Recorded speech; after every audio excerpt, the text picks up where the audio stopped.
స్థానిక ఎన్నికలు పోవాలని చెప్పి ఈరోజు మా విద్యార్థి నాయకుడు సంజయ్ కుమార్ గారు, అదేవిధంగా మా మిత్రులు సిద్ధన్న గారు, అదేవిధంగా చాపర్తి గారు, మన దాసు కృష్ణమాచారి గారు, లలిత గారు, ఇక్కడికి వచ్చేసిన ప్రతి ఒక్కరికి, ఈ నిరాహార దీక్షలో పాల్గొన్న ప్రతి ఒక్కరికి పేరు పేరున వర్కర్స్ పార్టీ ఆఫ్ ఇండియా రాష్ట్ర కమిటీ తరఫున ఉద్యమ వందనాలు తెలియజేస్తా ఉన్నాను. నిజంగా ఇప్పటికీ రాగానే మా శ్రేయభిలాషులు మాకు ఈ నిరాహార దీక్షకు అండగా ఉంటారని చెప్పి వచ్చిన పోలీస్ సిబ్బంది కూడా అభినందనలు తెలియజేస్తా ఉన్నాను. ఏదేమైనా మీడియా మిత్రులు కూడా ముఖ్యంగా ఈ రాష్ట్రంలో గత పాలకుల వల్ల బీసీలకు స్థానిక సంస్థల్లో రిజర్వేషన్లు తగ్గించి వాళ్ళ ఎన్నికలు పోవడం జరిగింది. దాని పరిణామం కూడా ఇవాళ బీఆర్ఎస్ పార్టీకి మేము బీసీలను తలుచుకుంటే ఎడగుసబెట్టాలను ఇవాళ గుసబెట్టిన మా ప్రభుత్వాన్ని. అదేవిధంగా ఎన్నికల ముందు మన ముఖ్యమంత్రి రేవంత్ రెడ్డి గారు కామారెడ్డిలో బహిరంగ సభలో ఒక డిక్లరేషన్ చేయడం జరిగింది. గత ప్రభుత్వం తగ్గించింది కానీ 50% 60% ఉన్న బీసీలు వెనుకబడిన తరగతుల వారికి 42% రిజర్వేషన్ పెంచి నేను స్థానిక ఎన్నికలు పోతానని చెప్పి కరాఖండిగా చెప్పిన ఒకటి మనం ముఖ్యమంత్రి స్వయంగా ఆ బహిరంగ సభలో చెప్పడం జరిగింది. మేము కూడా అనుకున్నాం వాస్తవానికి, సరే ఓ రెడ్డి ముఖ్యమంత్రి అయినా కూడా బీసీల కోసం పనిచేస్తుందని చెప్పి ఆశతో మేము ఎదురు చూస్తూ మరి ముఖ్యమంత్రి అయిన తర్వాత ఇలా ఓడెక్కినాక ఓడమల్లన్న, ఓడదినాక బోడమల్లన్న రీతిలో ఇవాళ దాన్ని 42% మరి రిజర్వేషన్ పోవాలంటే ప్రాణం ఒప్పుతలేదు. ఎందుకో మరి బీసీల మీద అంటే అంత అలుసు.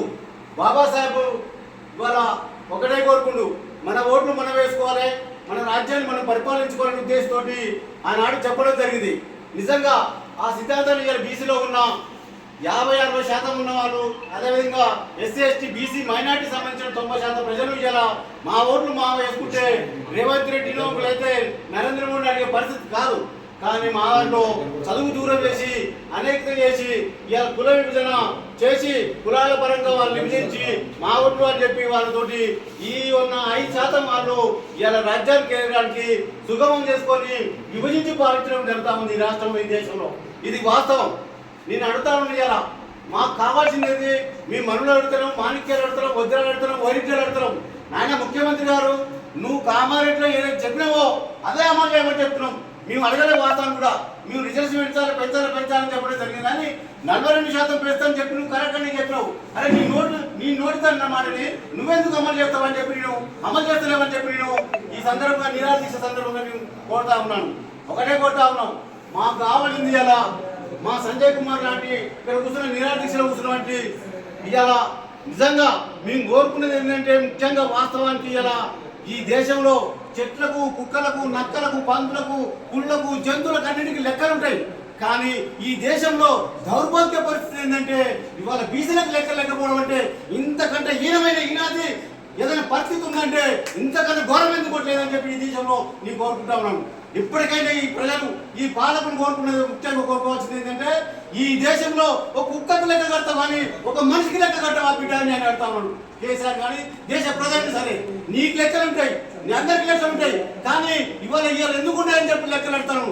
లెక్కలు కాదు, మా బీసీలు తలుచుకుంటే బొక్కలు కూడా వేసే చరిత్ర ఉంది. మాకు తెలంగాణ స్థాయిలో కూడా చేసిన చరిత్ర ఉంది. ఇలా దేశ స్వాతంత్ర పోరాటంలో చరిత్ర ఉంది.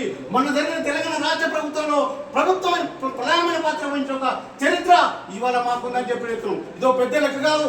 మేము తెలుసుకుంటే రాబోయే రోజుల్లో ఎలక్షన్ లో కూడా మేము ఒక్క రెడ్డిని ఒక కమ్మని గెలిపేదంటే మీ గెలిపేకుండా కూడా తీసే తమ్ము ధైర్యం మా బీసీలకు ఉందని చెప్పి నేను సందర్భంగా గుర్తిస్తాను. అట్లాంటి ధైర్య శక్తులు ఉన్న, ఆత్మగౌరవం ఉన్న ఈ దేశంలో ఆత్మగౌరవం అవుతుందంటే ఫస్ట్ క్లాస్ పీపుల్ బీసీ వాళ్ళకే ఉందని చెప్పి నేను తెలియజేస్తా ఉన్నాను. అందుకనే ఇప్పటికైనా నువ్వు ఎలక్షన్లో పోతందుకు ఓటర్ కార్డు ద్వారా ఓటర్లు చేస్తా ఉన్నావు. నేనన్నా ఓటర్ పని చేసి ముందుగా చేయవలసింది ఏంటంటే కులగణ మీద ప్రయత్నం చేయాలని చెప్పి చెప్తాను. మొన్ననే మన బీసీ శాఖ మంత్రి గారు మరి ఒక బహిరంగ సభలో మాట్లాడి చెప్పిండు, మీటింగ్ చెప్పిండు, సర్దార్ సర్వాయి పాపన్న బహిరంగ చెప్పిండు. ఇక కులగణన జరుగుతుంది, ఇక అయిపోయిందని చెప్తున్నారు. కాంగ్రెస్ ప్రభుత్వం ఉండేదని చెప్పినా వాళ్ళ దాంట్లో కూడా అనట్లేదు. బస్సు డ్రైవర్ ఎవరో తెలియదు కాంగ్రెస్ ప్రభుత్వం. రేవంత్ రెడ్డి పేరుకి మాత్రమే ముఖ్యమంత్రి, కానీ అసలు ఎవరు చెప్తాడో వాడిని చెప్తాడో తెలియపడుతుంది. ఇప్పటికైనా ముఖ్యమంత్రి అని చెప్తా ఉన్నాడు. వాస్తవానికి ఇలా నువ్వు లెక్కలు చేయకుంటే నీకు స్థానిక ఎన్నికల్లో ఒక్క సీటు కదా సగం సీటు కూడా వచ్చే పరిస్థితి లేదని చెప్పి ఈ సందర్భం గుర్తు చేస్తా ఉన్నాను. ఎందుకంటే తెలంగాణ ఉద్యమంలో మా పోలీసు బిడ్డలు ఇలా పోలీసుకి ఇచ్చే ఆత్మహత్య చేసుకుంటే వాస్తవానికి తెలిసిన విషయం అది. వాస్తవానికి ఇవాళ శ్రీకాంత్ మొదలు పెడితే ఈ దేశంలో 1500 మంది ఈ రాష్ట్రంలో ఆత్మహత్య చేసుకుంటే తెలంగాణ వచ్చింది. కానీ ఉగని రాలే. నువ్వు ఇలా ముఖ్యమంత్రి అంటే ఆడో ముఖ్యమంత్రి ఈయన ముఖ్యమంత్రి అని గొప్పతనం కాదు. మీరు ఓట్లు లేకుంటే నువ్వు ముఖ్యమంత్రి అవుతామని సందర్భం చెప్తాను. ఏదేమన్నా మా యువకుడు విద్యార్థి నాయకుడు కరీంనగర్ బిడ్డ ఇలా ఈ రూమ్ లో కూర్చున్నామంటే ఇవాళ నువ్వు ఇందిరా పార్కులు కూడా ఒకప్పుడు తీసేసిన పరిస్థితులు ఇవాళ బీఆర్ఎస్ పట్టుకుంటే దాని తలదాన్ని ఇలా చేసిన ఒక చరిత్ర మా బీసీలకు ఉందని చెప్పి ఈ సందర్భం గుర్తు చేస్తాము. ఇవాళ ఏదైనా సరే మీరు అందరు గుర్తించవలసిందంటే మేము ఏమనుకున్నాం, మా కులగణ పెడుతున్నాం, మా ఆత్మగౌరవం పెడుతున్నాం. ఇలా కులగణ జరగాలి ఈ దేశం అని చెప్పి 4 గోడల మధ్య అండర్ గోడల కూర్చోబెట్టే పరిస్థితి ఇలా రేవంత్ రెడ్డి గారికి ఉందంటే ఇది ఇంతకన్నా దుర్మార్గం ఇంకో వ్యవస్థ లేదని చెప్పి ఈ సందర్భం గుర్తు చేస్తాను. ఏదేమైనా ఈ రాష్ట్రంలో పరిస్థితి మంచి పరిణామాలు ఉంటే మంచి రావాలంటే బీసీని గుర్తించాల్సిన పరిస్థితి ఉంది. ఇలా వర్కర్స్ పార్టీ ద్వారా రాష్ట్రంతో కూడా మేము ఇలా బీపీ మండలి జయంతి ఉత్సవాలు బ్రహ్మాండమైన వాతావరణం తీసుకొస్తా ఉన్నాను. బీపీ మండలి కోరుకుంటే ఎందుకు ఇలా 42 అంశాలు 41 అంశాలు ఇలా సిఫార్సులు పెడితే ఒక్క అంశం పెట్టి అది కూడా 11% అమలు అయ్యే పరిస్థితి లేదు. నేను బీపీ మండలి అమలు చేయండి. ఇలా బీహార్ ముఖ్యమంత్రి చేసిండు ఒక మహానుభావుడు. ఈ దేశానికి రిజర్వేషన్ కల్పించిన చరిత్ర మహాత్మా జ్యోతిరావు పూలే, సావిత్రిబాయి పూలే, అంబేద్కర్, నారాయణ గురు, రామస్వామి